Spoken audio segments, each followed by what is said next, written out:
Scott Dochterman, Chad Leistico. Together on one pod, talking Hawks and all things Big Ten. Powered by GameDay Men's Health, with locations in Ankeny, West Des Moines, and North Liberty. From the Channel Seed Studios, this is Legends and Listeners.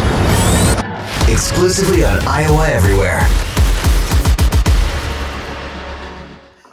Welcome, everybody, to this week's edition of Legends and Listeners, brought to you by GameDay Men's Health at the Channel Seed Studios. This is Scott Dochterman, so this voice is a little different for you guys coming off the top. Chad Leistico is on vacation out in the great state of Washington this week. And I'm joined by a special guest, the longtime, now entering his 28th year as the voice of the Iowa Hawkeyes, Gary Dolphin. And Gary, it's a pleasure to have you on. It sounds like you've had a little bit of a rough cold this summer, I guess a little worse than a cold. But how you doing this week? Hey, Scott, great to be with you. Yeah, voice is a little weak. I've been battling pneumonia for the better part of 10 days. And I'm happy to say I'm at hopefully the end of the ride here and feeling much better today. And never had anything like pneumonia before. Not a guy that gets sick on a regular basis. But, I'm around a lot of people. And so eventually the bug jumped from somebody to me. And it was a rough go for about 5 days. But I appreciate you asking. And things are much better than they were a week ago. And I'm ready to relax for the 4th of July holiday with the grandkids. And I've been staying in touch with Iowa City, as I know you have. And I do a weekly podcast called Fight for Iowa. And it's a great way this time of year to stay in touch with the athletes and the coaches and stay in tune with what's just happened and what's coming. And as you know, there's a lot coming that we're going to have to digest here real quick, starting in about 65, 70 days. Exactly. Yeah, I always thought Big Ten Media Days is kind of the kickoff to summer's over. And I always felt like the 4th of July is like where you throw a boomerang and then all of a sudden that's like the pull and it starts to come back and hit you in the face. It's only a couple of weeks away. So I'm excited for the new look Big Ten, but I'm also excited for the new look Iowa radio booth. And for the first time in the 28 years in your duration as the voice of the Hawkeyes, you're not going to be sitting next to Ed Podolak after 42 years. What, obviously this has been almost a year by year kind of discussion for everybody. How long are you guys going to stay? I know you've talked about, you kind of wanted to go out together, but Ed, after 42 years in the booth, decided to shut it down. And what was, I guess, first of all, did it surprise you when he did it, or was it just, did he kind of talk to you about it, for the months going into his decision? We really didn't have a discussion up until D-Day when he decided to pull the trigger and back off on his duties or his responsibilities. This will be year 28. At about year 23, he and I had some private conversations about, okay, how long do we want to do this? Our health is still relatively good. And when I signed on for this deal, and it's a great job, as you all know, it was never going to be 30, 40, 45, 50 years like Bob Brooks and Jim Zabel and my buddy Ron Gonder. That was not the end game. For me, I got the job at 45, Scott. People forget that. I tell people it took me, 27 years to get my dream job. And now I've had it for 27. So I knew at age 45 that this wasn't a long-term contract, at least a lifetime contract. And I said at the time, I'm there to occupy this chair for a few years, and then somebody else will be the voice of the Hawkeyes. And we were reaching that point. But about 4 or 5 years ago, I went to Ed. I said, look, you're 4 or 5 years older than I am. I'm willing to hang in there till at least 25. And but I want to know what your feelings are right now, what your long-term thought process is, and do we go out the door? I prefer that we leave and go out the door at the press box together. And he was all for it at that point. Now, that was at the year 23. Fast forward 2 years later, and I brought it up, and he said, oh, BS, I'm going to go another 25. And that is so Ed Podolak. Yeah. He gunslings from the hip. And that's what has made him so good and enduring to the Iowa fan base, listener base, for all these years, 41, 42 years, to your point, because he sees the game differently than we all do, but he has the right mixing bowl or the contents. He grew up in Iowa, was a great high school player in Iowa. Of course, loved the Hawkeyes, attended Iowa, was a great player at Iowa, 10-year pro, won a Super Bowl, and then transitioned right to the booth, the broadcast booth. And as you know, that's hard to do. Not many great athletes become great broadcasters, especially analysts. And I've worked with many good ones, and I've watched many on TV come and go, where they just didn't have the stick-to-itiveness or didn't want to do the preparation. Eddie, I think the fact that he played running back and wide receiver and quarterback really gave him an advantage in the booth because, first off, he could talk street level, or he could talk to a chemist and describe the same play, and an 8th grader and a rocket scientist could understand exactly the picture Ed was creating. So I always tried to just explain what happened. He told you why it happened, and it worked. But when we got to year 25 and he said, no, I'm not, I knew then it was probably going to be a division or a separation, me before him or him before me. And we had no issues with each other. I mean, the guy, I've often said that I was the only Division I play-by-play radio voice, at least that I know of. There might be another one out there. There's 130 Division I football schools and 330 basketball schools at last count. And I've got to be the only one with a Super Bowl champion and an NBA champion as analysts, and they're both great Hawks. So I've had the best of both worlds for a long time, Scott. And so, Ed'll be 77 on Labor Day. And, his body isn't what it was, nor is mine, nor is yours. But we didn't put our bodies through the abuse that he subjected his to. 9 years as a Kansas City Chief, taking shots from Lyle Alzado and Ted the Mad Stork Hendricks and Mean Joe Green every weekend. And, the NFL was ruled by the AFC at that point when he played, the Steelers and the Chiefs and the Raiders. But if you think about it, the equipment then was nowhere near as good as it is today, the technology, the safety value.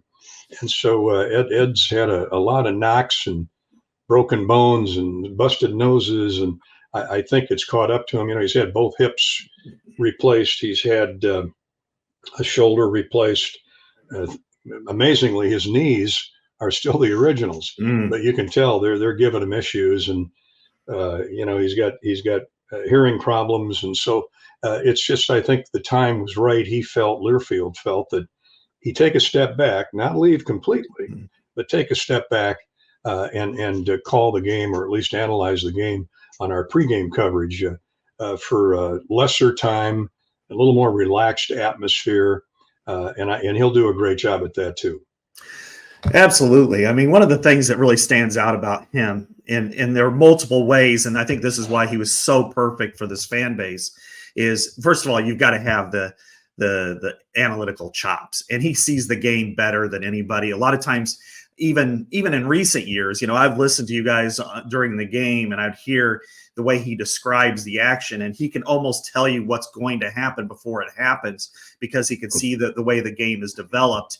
And then I always like watching offensive line play because I think that tells you so much, and everybody else watches the ball. I think he does a great job of that. But then there's the everyman factor. That Jan Jensen says that every person in Iowa, every Iowa fan thinks they can have a cup of coffee with Lisa Bluter. Well, I think with Ed, it's everybody in the state of Iowa thinks they can have a beer with Ed Podolak.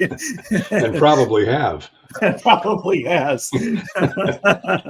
Exactly. So to me, that's what set him apart and makes him one of us, is what people feel like, with you too, for that matter. But, he's an Iowan. He played at Iowa. You can tell where his heart lies, but also he's not afraid to, if something doesn't look right or if somebody's not doing something right, he's not afraid to call it out. And so I think fans respect that too, because you just don't want, well, shucks, we'll get him next time. I mean, if you see something going wrong and it needs to be called out, they want to hear it. So I think his honesty, his analytical chops, and then, of course, the everyman factor just made him one of a kind.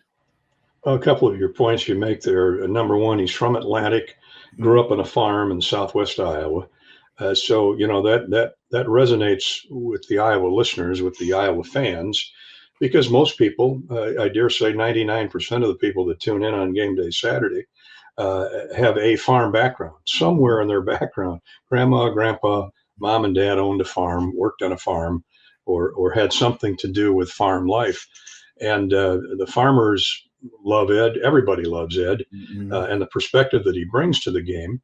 And he is not filtered. And this goes back to day one when he and I first sat down with Coach Ferentz and said, look, we come from an era where if you're stinking the joint up, we're going to remark that way and tell the listeners, not that we have to, all they got to do is tune in. And I said, we're not trying out to throw a mud against any individual. We would never do that.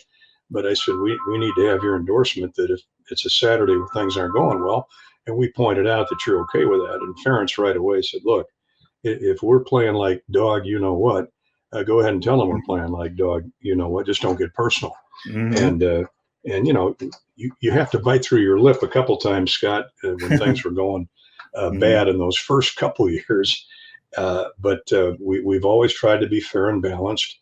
And yet Ed finds a way that you mentioned the offensive line. I think it was Penn State last year out in Happy Valley, and that was far from happy. Yeah, where he took the headsets off and rubbed his hands through his hair and put them back. I said, buddy boy, this offensive line, nobody in that line can block me tonight. and he was very, very terse and very upfront about it. And he explained why. And he gave a lot of credit to the Penn State defense, which, as you know, is ranked in the top 10 typically every year. And two things there. Ed was unhappy about the way the offense was playing in general. The turnovers put him in a deep hole. But secondarily, he was praising the Penn State defense. And so he's fair and balanced.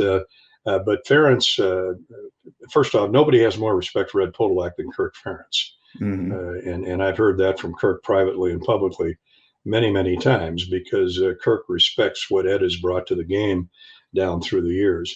And so that won't change. But when you flip it to Pat Anger, which was an interesting choice, I've heard from a lot of listeners, and I will tell you, we had a great list of candidates. We had a phenomenal list of 5 finalists. I could have worked with any of the 5.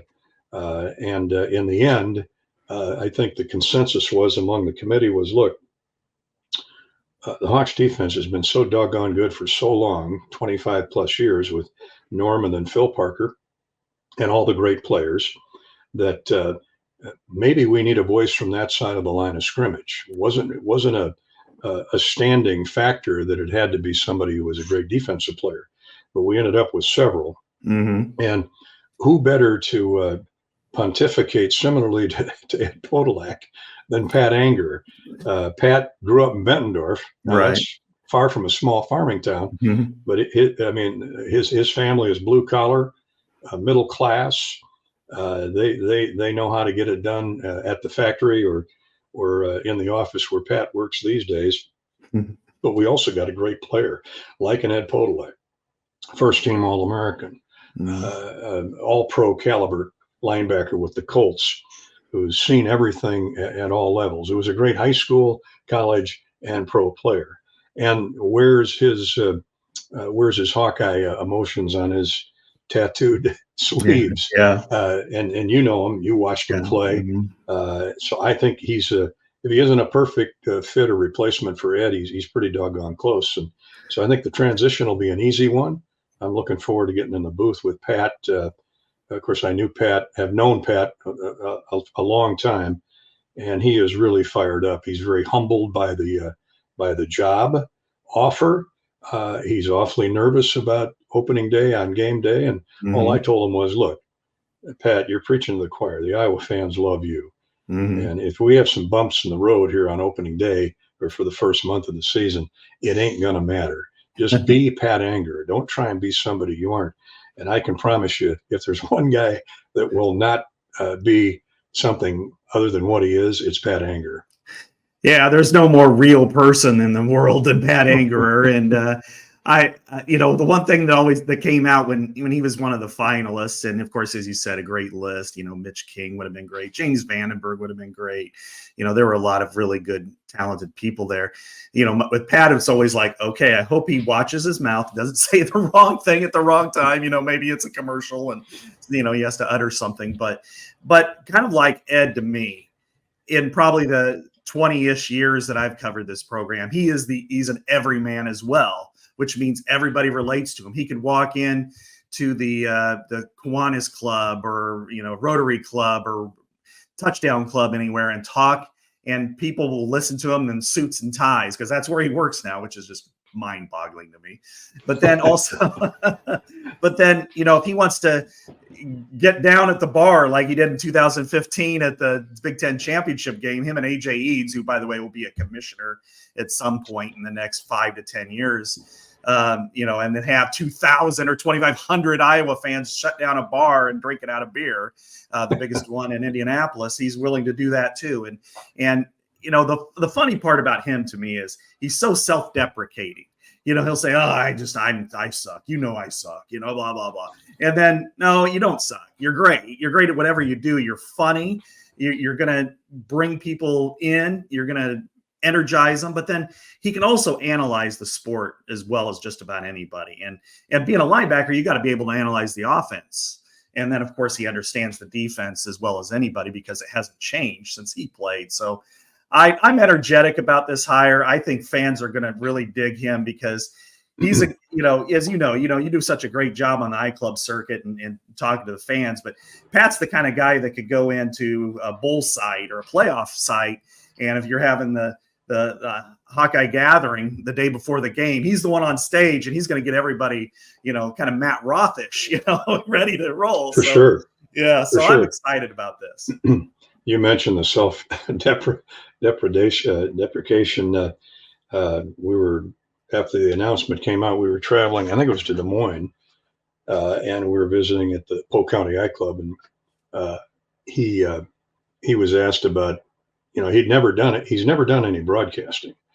He's done maybe a high school game or two down in the Quad Cities, but he said, first my thought was, why me? He said, hell, they could throw my dog in the broadcast booth with Dolph and Dolph could carry the tune and they wouldn't miss me one bit. And that's just typical. Yeah. I mean, and that's a lot of Ed Podolak there now, a lot of one-liners. And I said, remember now, so we've had a couple sessions about the format, and he said, list for me the 4 or 5 basic things that I need to hear from the play-by-play guy. I said, well, number one, I said, when I tap you on the shoulder, you take it for 10, 12 seconds. Just keep your eye on the snap clock and just get it back to me in time so I can set the next play. He said, well, you won't have any problem with that. You don't have to worry about me with that. And I said, now don't be nervous. Just if you need it longer, obviously if it's a touchdown, go ahead and pontificate all you want because I'll just take it back when you give it to me.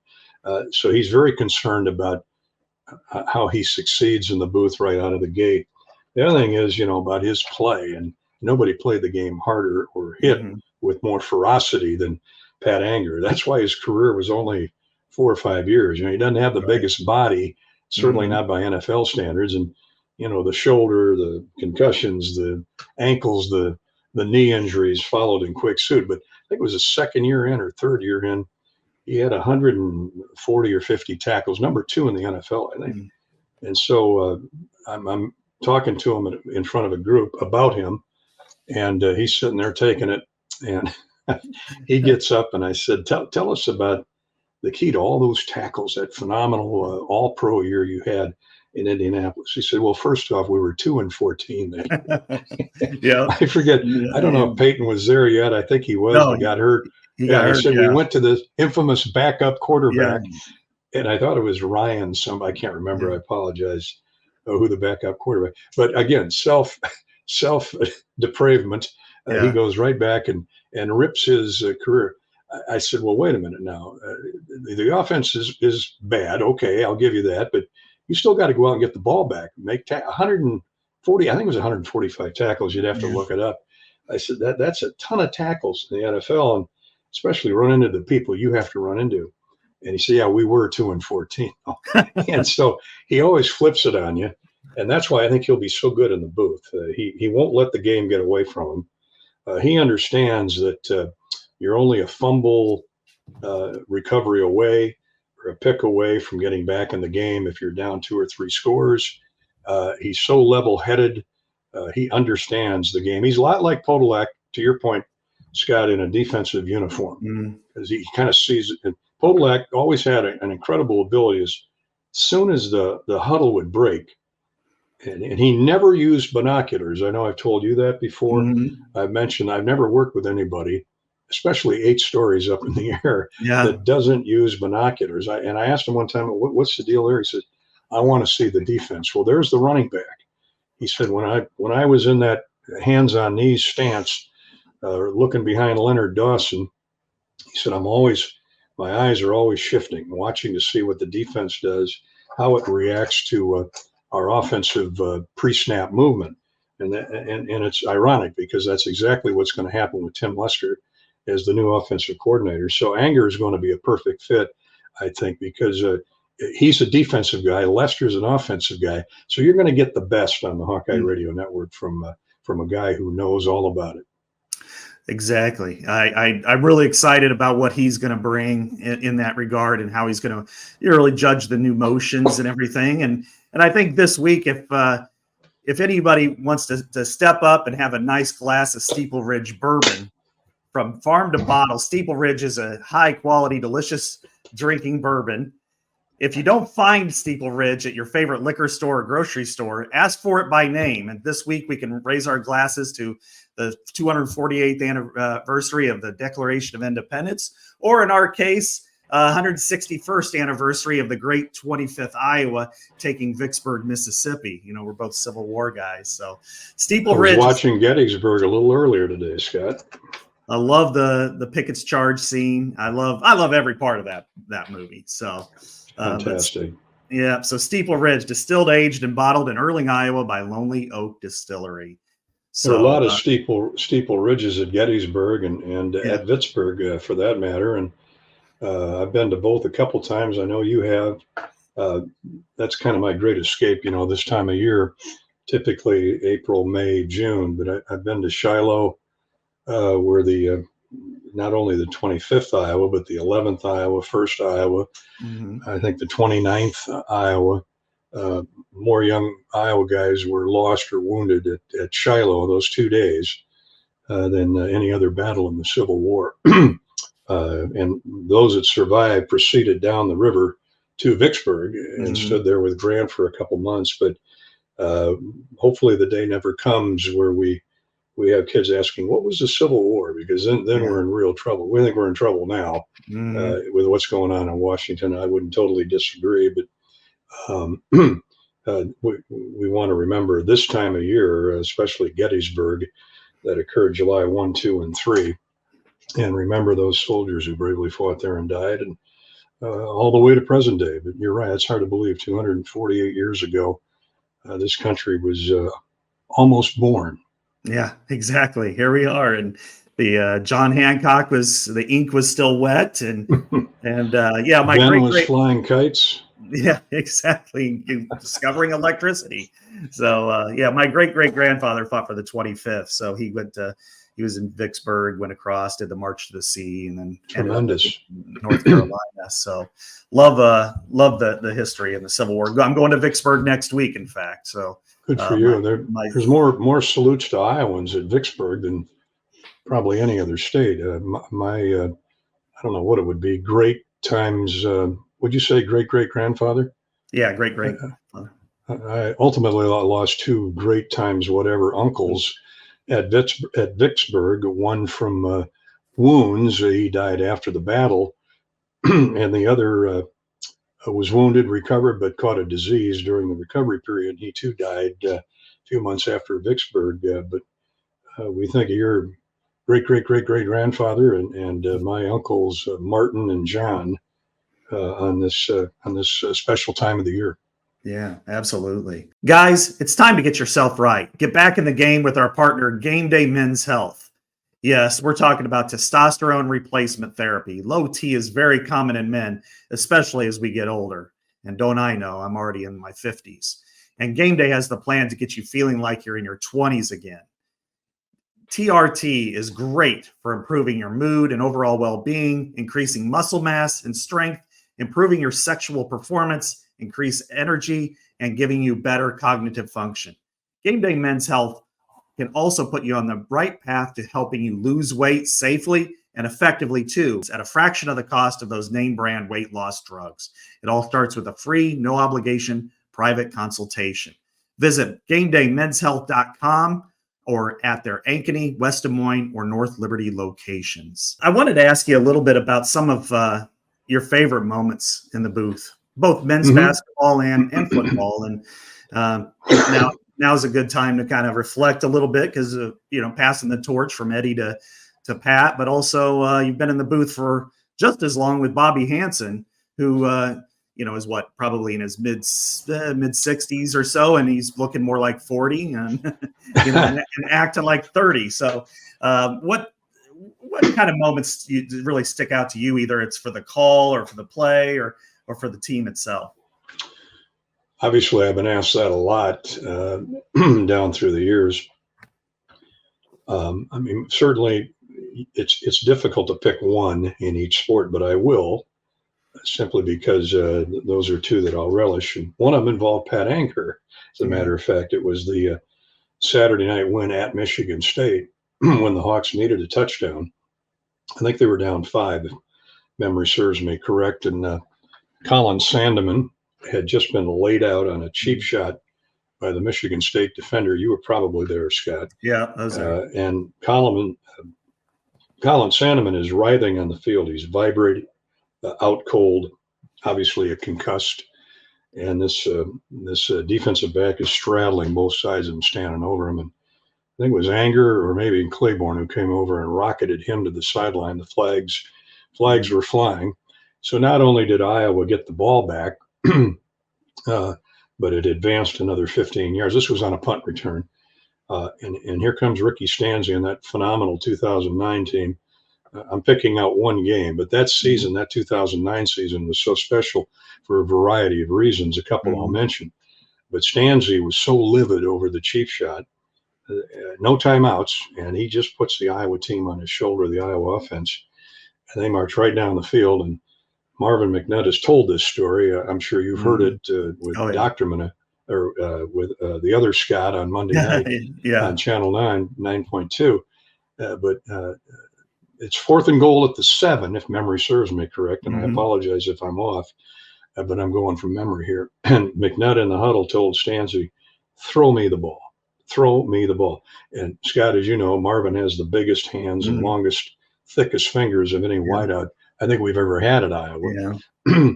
And Stanzi looked at Marvin and he said, man, you're going to draw double coverage, man. They're going to be right on top. We only got 7 yards. Throw me the ball. And that's why that play has always been endearing. So Stanzi says, okay. So he takes the short drop, missiles it right on Marvin's numbers. He gets drilled as he catches the ball. And here's the safety at the goal line. He mows him over and falls into the end zone for the game-winning score as the clock hit 0. And the Hawks get out of there with a win. They go home the next week. I think they were 8-0 or 9-0. You can help me out on that one. Yeah. When they got upset by Northwestern, Stanzi rolling through his own end zone gets tackled as he let the ball go and ripped some ligaments in his foot. Would miss the rest of the regular season, but the Hawks would rally back behind Stanzi to win the Georgia Tech game in the Orange Bowl, which was phenomenal in and of itself. But what I always remember about not only the game-winning play, but in the post-game show, Anger probably had, 22 tackles. He was all over the place. Remember, that defense had Claiborne, Klug, Mitch King, Broadbins, A.J. Eads, Anger, who was it? Jeremiah Hunter? Was he the other linebacker? Yeah, he was another linebacker. Yeah. And then in the back end, you had Tyler Sash, Brett Greenwood, right, and just so many good football players. Most of them all Big Ten, several of them all American.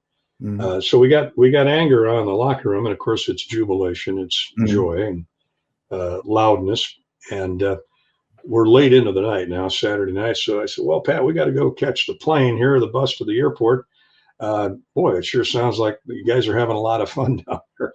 Can you describe the locker room? He goes, grammatical pause. Well, yeah, Dolph, right now I'm looking at a lot of naked guys. I said, okay, that's it. Thanks, Pat Anger. Podolak is shaking his head, and out the door we went. So that would be, among many football memories, the one that sticks out the most. Certainly everybody wants to talk about the Capital One Bowl, the way it ended, but actually that was a major screw up on my part. I learned a valuable lesson that day is just call the play. Don't worry why Iowa isn't calling a timeout, because you're going to get behind, you're going to miss something. And obviously I missed the fact that it was Warren Holloway who caught the ball as he was, gang tackled as the ball landed. Got the touchdown call right, but when I couldn't identify who caught it, that really upset me personally. And so I've learned since then. That doesn't mean that Podolak and I weren't still upset about the fact that the Hawks had 2 timeouts left. But as the discussions with Ken O'Keefe would later prove out, they had things under control. And I should have figured that out with Drew Tate. I mean, come on. The guy had done everything else that year. And, the pump fake, Clinton Solomon, I think it was, took double coverage. And here's Warren sliding down the slot. Eddie Hinkle had occupied the outside defensive back, and the rest is history. So that certainly ranks up there. But for the value, for the meaning, for the stick-to-itiveness that Iowa offense and defense showed that night in East Lansing, that would be my top highlight in football. Basketball, now you got 35 games a year. That makes it more stringent, but to pick one. But it would have to be the game at Kansas where the Hawks ended the Jayhawks 68-game home winning streak. Now, remember, it's Kansas. It's Fog Allen Fieldhouse. It was my first opportunity to broadcast a game in legendary or historic Allen Fieldhouse. And to be down, again, I'm going off the noodle here, 16 to 18 points to start the second half. McCausland rattles in, I think, back-to-back threes. And Roy Williams and the Jayhawks are going, oh, wait a minute, this is not supposed to be happening. Excuse me. Kansas shot ahead by double digits again, but the Hawks with the great Dean Oliver, Jeff Suttles, they whittled it down. McCausland kept making shots. Iowa got enough stops in the next 5 minutes to where they finally wrestled the lead away with, I think, a couple minutes to go. And then it was back and forth, the free throw, both teams in the bonus. But Dean Oliver kept the ball in his hands. He kept getting fouled. He kept making free throws. And the Hawks escaped. I can't remember what the final score was, but to see Roy Williams, and I love Roy Williams. He's a great coach, great guy. And he said afterwards, he said, look, Dr. Tom's team wanted it more than we did in the end. They out-executed us. Roy made no bones, no excuses, left it all out on the floor. Where he said we couldn't get it done in the end against a really fired up, motivated Iowa team, and as you know, Scott, that was the walk-off year for Dr. Tom Davis. The decision had been made, the announcement had been public, and Tom knew he was on his way out. I thought, the Sweet 16 run was one thing, but I thought that night in Allen Fieldhouse in Lawrence, Kansas, had to be in December, right? Wouldn't it have been? Late November, early December. That was a defining moment for Tom Davis' legacy, and that's what made it extra special. Absolutely. I mean, it's still hard to believe it's been 25 years since they made the Sweet 16, and that obviously needs to change fairly soon. But one thing that really stands out to me about all this time, Dolph, is there's to try to pick a favorite game, especially on the football side. I've got about 5 or 6 that kind of stand out here and there. But I'll say this, and this is probably broader, but we can discuss Kirk Ferentz's greatness. He's a Hall of Fame coach, no doubt about it in my mind. Is he the best or one of the best? That could be up for debate. But what I think he is the absolute best coach I have ever seen is rallying his team in the face of adversity. Whenever the chips are down on this team, and this program, either a tough loss, some stuff off the field, they get it together and they go out and win. Like the next year, 2010, that was a year where they started in the top 10 and they lost all these really, really close games. And then you had arrests, and then you had, DJK, and you had Adam Robinson get arrested in the offseason in that month of December. And yet they come out and they beat a pretty good Missouri team. But to me, and then, of course, the Michigan game after the Penn State debacle in 2016 was just off the charts. But I think the one thing that stands out to me beyond any of it was how that team responded in 2020 when you had all the stuff going on in the offseason, the racial situation, the way he was able to keep the team together in the face of all the racial stuff, but also the COVID, no school, all that kind of stuff. Then they lose their first two games just by a couple of points. Amir Smith-Marset gets arrested for OWI the night after the second loss to Northwestern when they're up 17-0. Yet for that 6-game span after that, I don't know that I've seen a better Iowa team. I mean, they won by an average of 20 points for that final 6 games. And I'll say this, had they made it to Indianapolis and played Ohio State, I think then they walk away a winner. And I think all of that is due to Kirk, his ability to take a step back, because he could have been in June of that year, he could have walked away, said, you know what, this is a task. Somebody else needs to take care of this. But instead he buckled down. He got busy. He got, built this team. Really, it was cohesive. There were only a couple of departures, and one of them was Dylan Doyle, which was completely understandable. And then, to still lose 2 games early in the season, yet to come back, play the way they did. And just, you had this feel that they really cared about each other. I thought, to me, that if there's a symbol of the Kirk Ferentz era for me, it had to have been the 2020 season. Yeah, I wouldn't disagree. I mean, you have more logistics on year to year than I would have, Scott, unless I went back and researched it. But how many, other than the first couple, I think he's had, 2 or 3 losing seasons out of 20, 25, 26, maybe total. Just one losing regular season since 2001. Since the start. Yeah, to 2000. And I could see the fire in the 1-10 year or the 3-9 year that I see today. You never want to sell this man short, because if you throw the gauntlet down to Coach Ferentz, he's going to pick it up and he's going to run with it, and he's going to come back and throw it at your feet eventually. Might be 10 months, might be 10 years, but I think what that defines, though, or what that encapsulates, is his model of consistency, and he really doesn't change. And I know he's been so frustrated, like most coaches, with the portal and how to balance the NIL. And he remarked to me a year or 2 ago, he said, you know what? He said, we're going to go out and raise money if we can, as much money as we can for NIL, but we're going to go back to what's always worked, and that is we're going to recruit our guys to our system. We'll build them up. We'll make them better, hopefully, over 3 or 4 years. So we got to get them to stay, no question. But he said, we're going to go back to the Iowa way of winning. And he's probably done that 2 or 3 times where, he's tried to look at change, but in the end, what's worked for him? He's always used Hayden Fry, Ted Marchibroda, Joe Moore, who's his hero, of course, because Joe Moore was an offensive line guy. Right. Hayden and Marchibroda were great managers of programs and game day situations. And he's got a notebook, that thick, with plays, notes from those 3 of his mentors. And of course, he grew up idolizing Chuck Noll. And Chuck Noll and the Steelers, they ran the ball first. Bradshaw could throw it, but Bradshaw could get a little scatter arm too. But when you got Franco Harris, you're going to turn and give him the ball.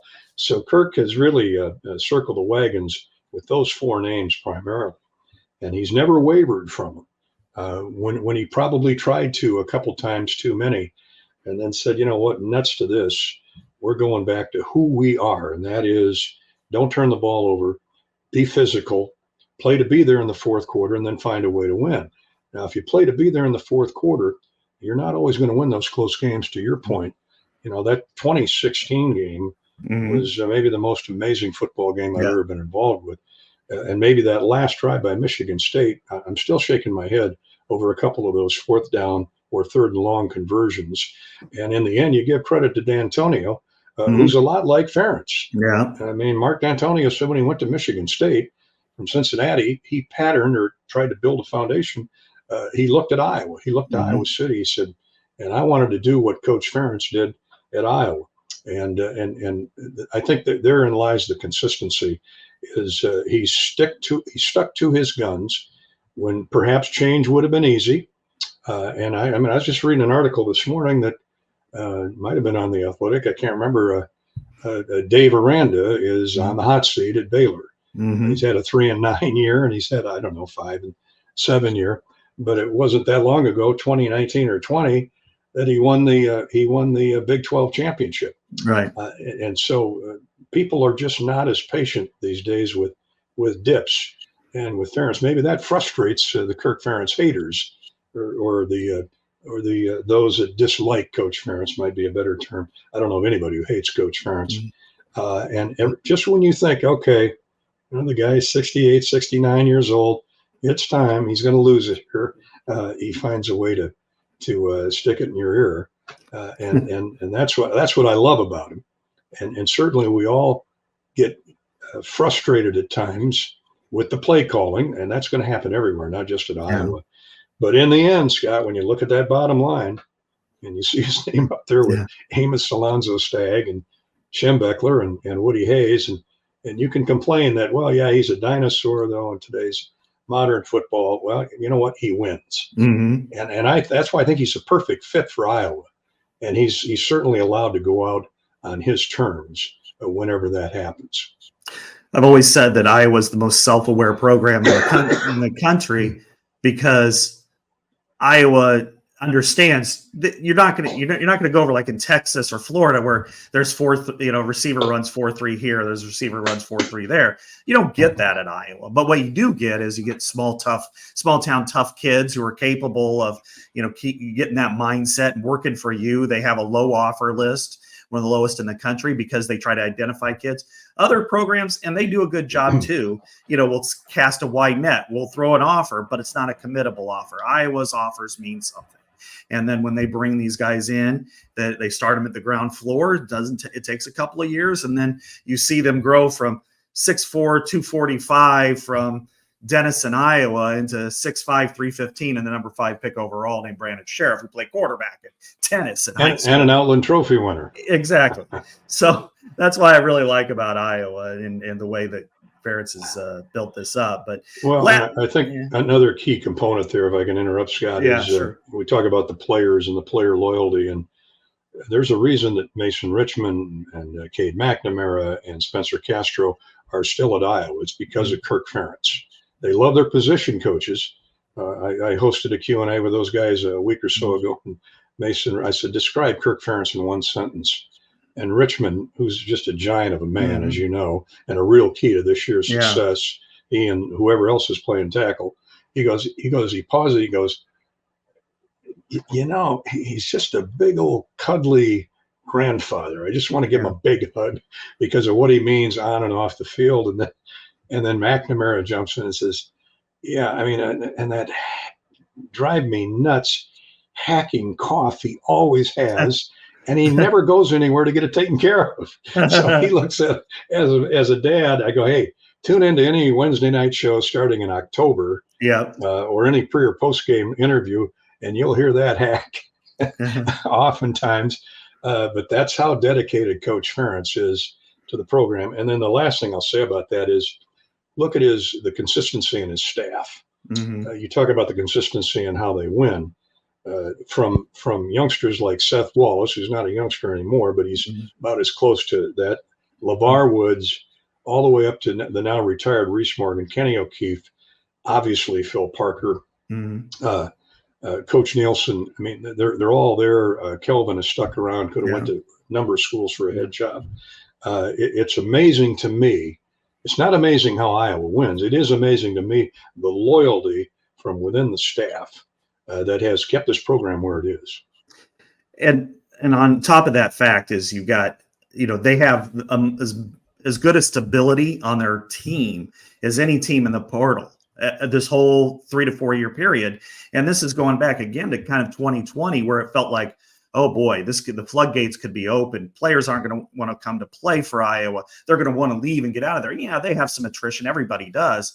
But by and large, that they have the fewest exits of any program in the country. And this is where you got schools that will be going after Mason Richmond in the offseason. I mean, they offered him 10 times probably what he's getting in NIL here, yet they want to come back and stay. And as you said, the stability of the staff. And I did a Chicagoland recruiting story, right? Being a colleague, we talked to 8 different high school coaches in the Chicagoland area and tell us about who coaches and who comes in, does the best job. They were universal that Seth Wallace was the best recruiter in Chicago. Not even I can believe that. Yeah. And then, with Kirk, like you get different personalities.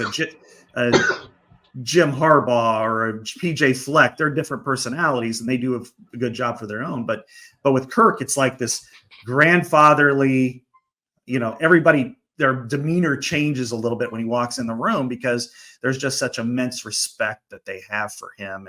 And I think it translates down to the players. I mean, the last couple of years, Dolph, we witnessed, I hate to say it, the worst offense in Big Ten history. I mean, the last team to have worse numbers than Iowa last year was 1984 Northwestern. And that was like a different time, era and time warp. Mm-hmm. Yet to keep this team together and win 10 games last year and win 10 games 2 years ago and win 8 in the middle year and keep the team together. There wasn't any fighting there. And they come out and they win 2 division titles and they're within, a touchdown of a third if the quarterback doesn't get hurt. It speaks to the staff that they're able to provide that. And then it speaks to the players too, that they're able to take what the staff gives them and provide their own leadership and really bring this program to, since about 2018, this is, one of the 7 or 8 winningest programs in the country. It's really been remarkable. Yeah. And look at who the other 5 or 6 programs are. You're right. They're usually in the playoffs. So it's, but it speaks volumes to your point about the loyalty, the recruiting consistency. Hayden Fry was the same way. Yeah. When Lute Olson or Hayden Fry walked into the living room in Chicago as the end game, usually mom and dad were going to commit their son or their daughter to the University of Iowa. I remember Spencer Castro telling me as a sophomore in high school, he knew he was going to Iowa because Kirk looked at his parents and said, we're going to take care of your son. And I think he verbaled that year. Mm-hmm. So we're going to take care of your son on and off the field. And Spencer stuck to his commitment. And of course, he wasn't this glowing 5-star at the time, but he was pretty highly thought of, as you know, in Chicago high schools. And there are a dozen guys on the roster right now you could make the same claim about and beyond Chicago. But Spencer's the latest from that city that is going to be playing a lot on Sunday. And that's the other thing. These kids, whether you're a tackle, a lineman, offense or defense, see Lucas Van Ness, or a tight end or a safety, they know they're going to be playing on Sunday. Mm-hmm. If they do it the Iowa way, if they listen to their coaches, if they follow the lead of the head coach, they're going to be making their money down the road. Their meal money will be there. Right. I think there's 42 players on NFL rosters right now, and I think it's right around 10th or 11th among programs. And it's, again, the other ones are the Alabamas, Ohio States, Georgias that get their collection of 4 and 5 stars. Iowa's, I think 80% of them are 3 stars or less. So it speaks to their development and their toughness and what they learned. And it is remarkable. I'll say that. But, well, it's been a pleasure, Gary, to have you on. I really appreciate this. And I know you're getting over pneumonia, and I'm glad you're able to stick around a few extra minutes here and spend some time with us. And hopefully we can see you and you're a little bit healthier later this summer and see you, whether it's a Big Ten or Iowa Media Day. So thanks again for joining us. You bet. I apologize for the voice. Hopefully it's a lot better in a month. Or Anger is going to have to do some play-by-play, and I don't think we're ready for that yet. But no, always great to see you, Scott, at the game site and along the trail during the winter. for Hawkeye basketball. It's going to be an interesting year with that young stable of stallions that Fran has coming back and coming in. So I look forward to it. Thanks for having me on. I appreciate the visit. It gets me fired up for the year. Everybody have a great rest of the summer. Happy 4th of July.